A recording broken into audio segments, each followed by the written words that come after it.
Hello है ना कौन गाना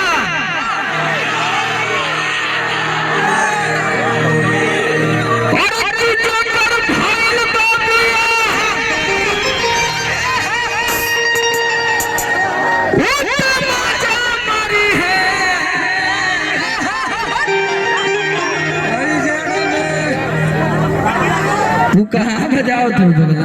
दिखाओ उनके खोलो खोल बाबा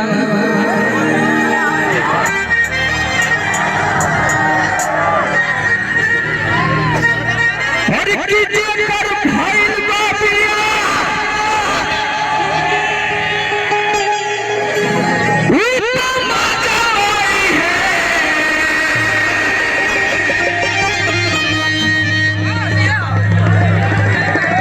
रड़ुआ जितना वह हाथ उठाना रड़ुआ बाबा की जय।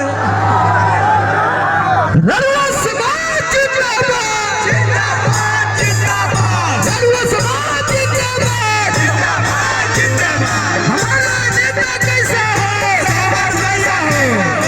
हमारा नेता कैसा हो सावर भैया जैसा हो हमारा नेता कैसा हो सावर भैया जैसा हो।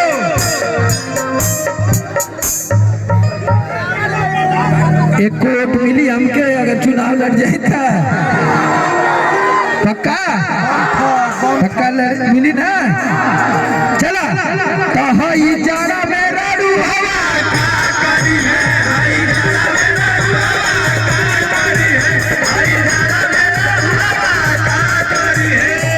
का करी है भैया का करी है भैया का करी है आई जाड़ा में राडू हवा का करी है आई जाड़ा में राडू हवा का करी है डॉक्टर भाई बाबिया और तबाजा मारी है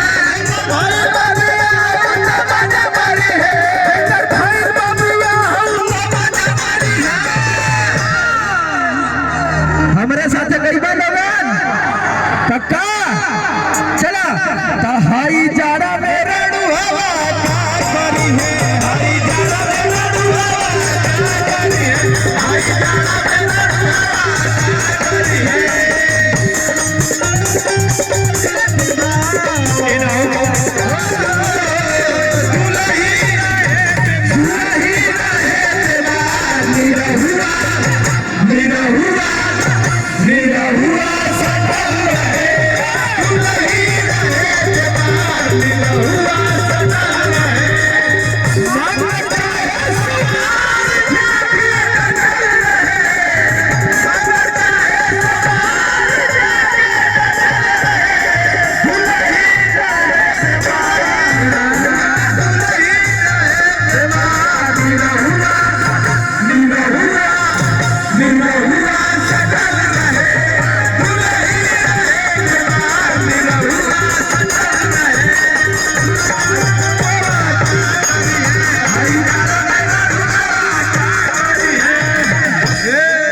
भैया ये लगन में जाड़ा में रड़ुआ का करी है समर भाई अभी बहुत लोग के नाम पता हो कि एक घड़ी में तो हूँ हुआ हम अध्यक्ष नहीं रे पगला रड़ुआ समाज का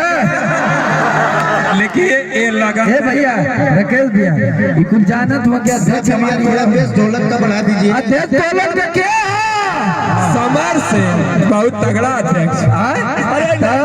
सिलेंडर भाई लाइट अच्छा हो जाइए लाइट से फाइट नहीं करिए भाई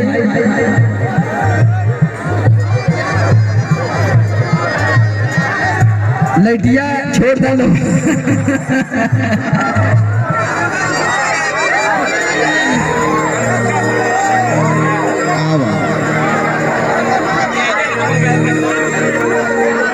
कितना डकी है खिड़की कितना डकी है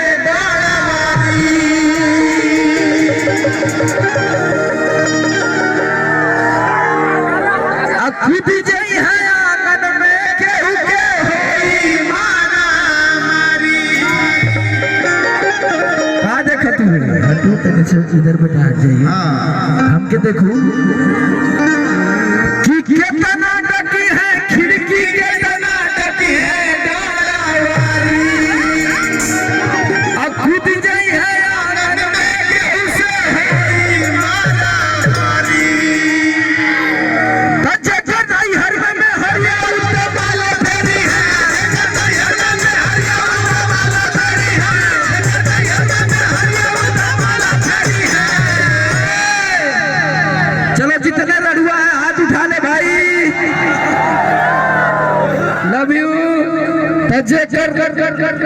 जेकर नहीं हर में बेहरिया